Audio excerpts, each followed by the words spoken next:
Welcome back, my duelist friends and my dungeon crawling friends alike. It is Casual Duelist, it is Saturday, and it's time for some Yugi-D&D. So, what are we going to do this week? You guys are smart, you guys already saw the title.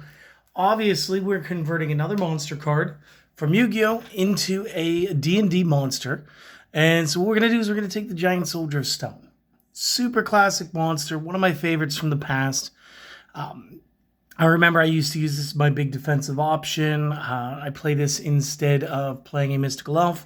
Because, you know what, it was a level 3, which was a little weird. But it had the same defense and had actually a better attacking value.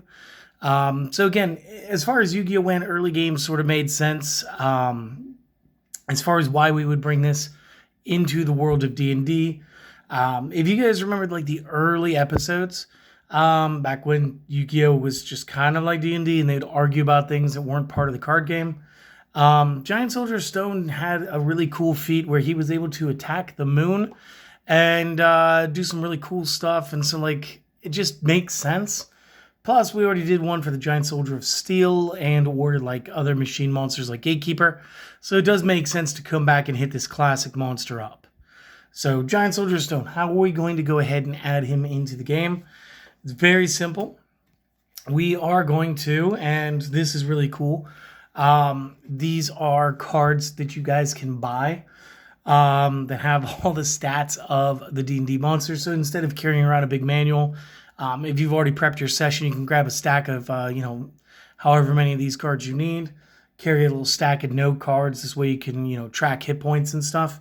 But basically, we're going to say that the Giant Soldier of Stone is the Stone Golem. And again, for all intents and purposes, this makes sense. He's a giant soldier of stone. What does he look like? He looks like a golem. What kind of golem is he? Obviously stone. So if we go ahead, we take this card, we can flip this over, we get every information that we would get in the book, albeit minus a little bit. So you get to like the senses, the languages, the fact that it has a mutable form as being a golem. It is resistant to magic. Its weapons are considered to be magical attacks. You guys can change and modify this any way you want from the way that you describe the appearance. You can make it absolutely look like Giant Soldier of Stone. Maybe with your DM screen, maybe you have those little clips that allow you to set cards into the top to track initiatives and stuff. You guys could actually clip this card in there as well and just sort of have it there. You could pass it around to the group, let them check it out. Basic stuff. Generalized speaking, they do have a speed of 30, AC of 17. And again, some of the Yu-Gi-Oh! Players, you may not be used to reading this.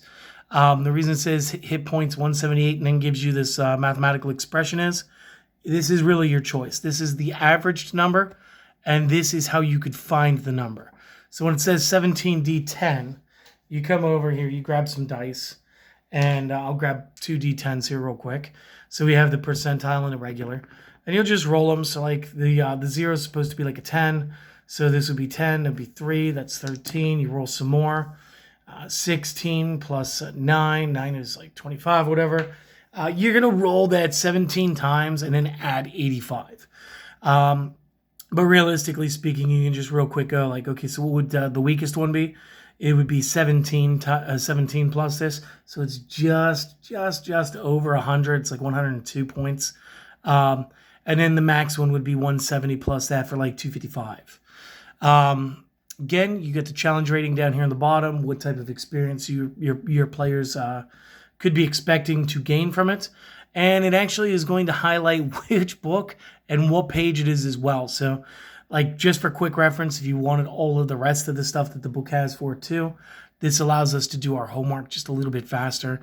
And again, change it up to make it any more like Yu-Gi-Oh! That you want. So that's all cool.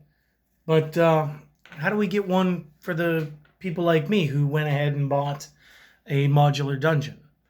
Well, you're going to need some figures. So they do sell the figure. We bought this pretty recently from, I want to say it was at ICG, Interconsortium Gaming, over in Niles, Ohio. And it cost $6. It was a pretty neat figure. This is what they would say to do for the paint job. Like this is their suggested what you could do. Again, it's a blister thing. Obviously, we've already taken it off here. I just saved these. So if we go over to the palette, the clear dried yesterday. So we can actually just take him actually off the palette. Ooh. I guess it was still a little moisture because of the humidity. So we're going to go ahead. I'm just going to wipe that real quick. And then I will get like because there's still a little bit of tackiness from some of the clear that got underneath. And I will clean that up here later. But what we have here is, again, we just went ahead, painted the base. We went ahead, painted him. This was one of the easier paint jobs because I just went with what it was supposed to be based on the way that the card looks, the way that the figure looked on the back of the packaging. If you guys want to add some of the more of this aging and stuff, you guys can add like a little bit of white or a little bit of black into the paint to lighten or darken it.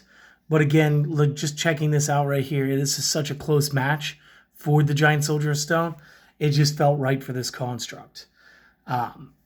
As far as what we used to paint him, and again, I don't normally base my figures unless they absolutely needed to stand. Our paint job was using the Army War Painter paints. We went ahead and we slopped on a bunch of the uniform gray because, again, just bringing this up to these, like this was pretty close here. And again, it looks pretty darn close there. As far as my base, we went with a dark stone. You could add like, a little bit of this into some of the gray in order to create some shadow and some darkness to it if you want. And then I always protect my paint jobs with a little bit of the anti-shine varnish. Unless, of course, the character's supposed to look wet, or I think it would look better glossy, at which point we'll go and use the actual gloss varnish. So this is how we brought our Giant Soldier of Stone into the game of D&D. So we've got the card for a reference point. We have figures that you can use. And outside of trying to haul an entire book around, you guys could go ahead. You could invest in these. These cards can get a little bit pricey. But thanks to a couple of donations through the Buy Me a Coffee, we were able to go ahead and get some of these for now. And it's fantastic. It's a great way to add this character. And again, there's almost no end to what you could do with this guy.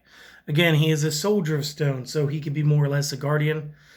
He could be the boss of an area.